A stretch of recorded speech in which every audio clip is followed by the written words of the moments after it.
Welcome back, everyone. We are diving into another tutorial on Chinese philosophy and theory.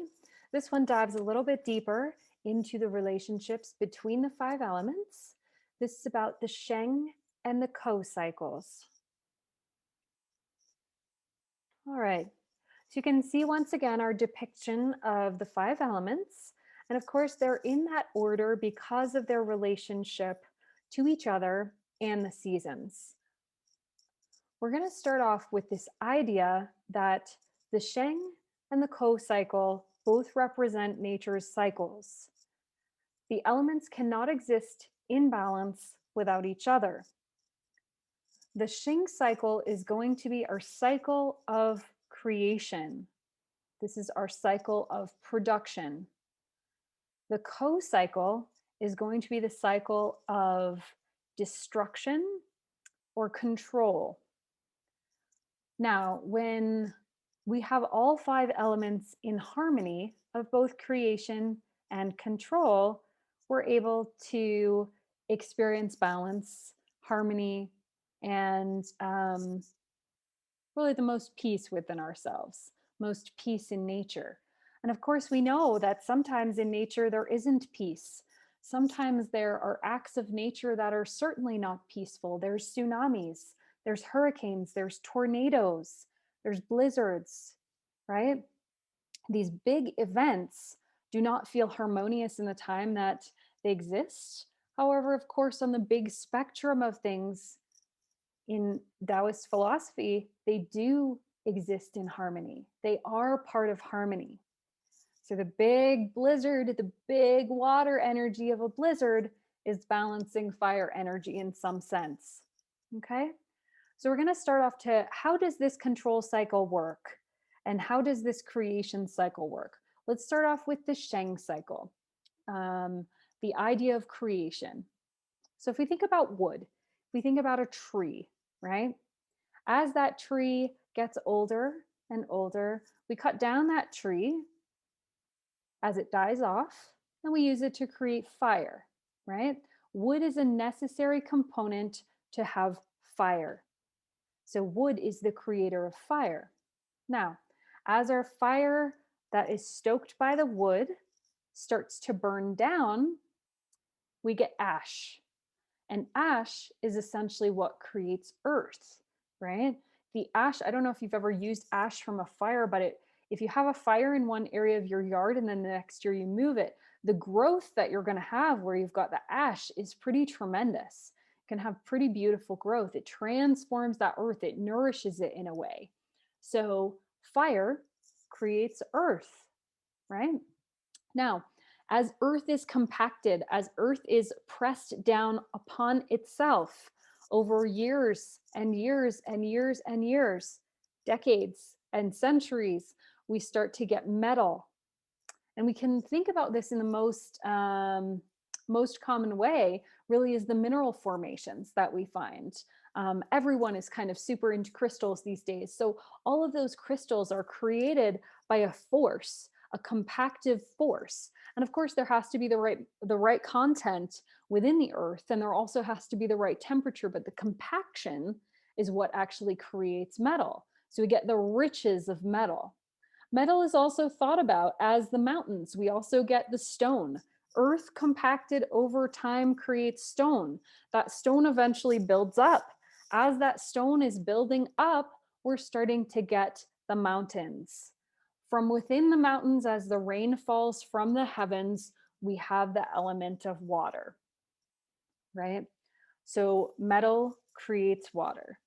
In that same way, continuing the cycle, the fluid cycle of all five elements, water is necessary to nourish the seed, which becomes the tree, right? So we have this perfect cycle of creation, this perfect cycle of balance. All exist with each other. They're all necessary for each other, okay? So now we also get to talk today about the control cycle. We're going to start with the water element. And the target of the water element is the fire element here. Now, this one's a pretty easy one to understand. Water controls fire. You've got a fire, you put water on it, right? The fire goes out. Water controls fire. Now, fire is going to control metal. If we think about this concept with the idea of metal, if you put metal of any kind into fire, fire can bend it, it can warm it to the perfect malleable space, but it can also over melt it so that it has no substance remaining and it's a liquid, right? So fire controls metal in that way. Now, metal controls wood. The easiest way to think about this part of the control cycle is to think about an axe. An axe will cut wood, right? It's just what it does. Metal is cutting. It has that nature in general. It will cut through the wood. Now, in times before we had Home Depot to go and buy an axe at, right? Stones were used to cut trees. And those stones are the same thing. The stones of the mountain happen to be stronger than wood. So metal controls wood. Also, in nature, where there is a lot of rock formation, it's sometimes hard for there to be tree formation. So again, we have this concept of the rock controlling what happens with the trees. Now, wood is going to control earth. This concept is really about the idea of earth being a container and having its own sort of containment. If you go to a beach is a great example of earth with little containment. It's got this soft sand that just falls away when you walk through it, right? It's an unstable surface to walk on it because of that uncertainty. So if we think about more inland kind of areas where we have trees, the trees provide containment through their roots for the earth. They help to control and solidify the earth. They also penetrate the earth, and through that penetration, the earth is made to receive the nutrients. The earth is made to have space for water, have space for air, all the things that it needs to be rich and vital. Now, earth is going to control water. The easiest way to think about this concept is the idea of riverbanks, right? Riverbanks are going to be the point of which the river has to follow the path of least resistance in order to flow. And water always follows the path of least resistance. Water is going to take the low road every single time because it has no container. So earth provides some boundaries for water. Earth provides some containment for water. When uncontained, water's out of control, right? So now the control cycle and the creation cycle, the Sheng and the Ko, must exist in harmony with each other. We must have both facets of control. Each element must be controlled. Each element must control. Each element must be creating, and each element must be created.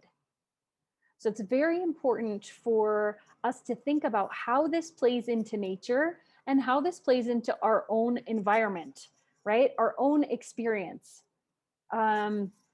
An example here, if we think about ourselves as water, and this may or may not be you. So just think about it as conceptually as you can come up with today.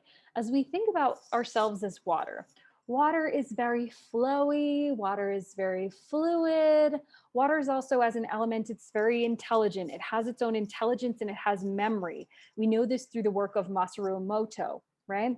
So it has these components to it that are very nice attributes. We want to flow with the life. We want to flow with nature. We want to be in fluidity and in harmony, right? But if we're not contained by earth, if we don't have boundaries, water just spills out everywhere. So water is overwhelming in that way, right? If water doesn't do its job in controlling fire, there's no balance of heat and cold. There's just a huge imbalance. And we can see that imbalance within ourselves, right?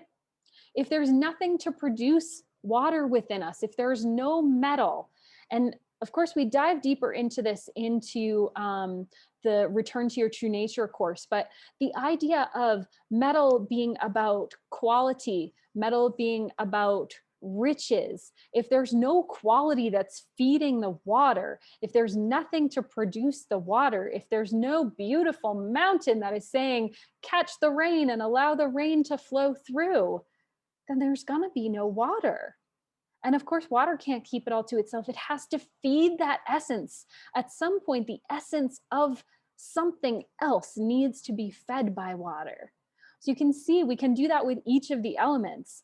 Each element needs both components of creation and control. Furthermore, it needs both sides of creation and control. What creates it, what it creates, what it controls, what controls it.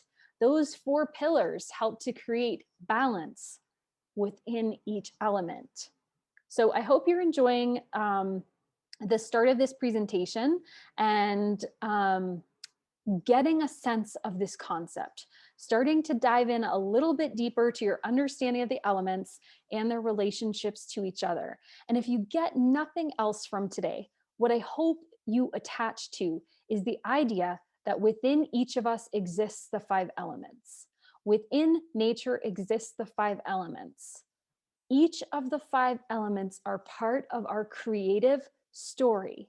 And each of the 5 elements have aspects to them which require control and are required to be controlled so that we have an existence of harmony between all 5 within our being. Thank you guys so much. We're going to move on to the next topic in a little while here. And I really appreciate you joining in. If you have any questions, as always, feel free to send them to me. And I look forward to seeing you in the next show.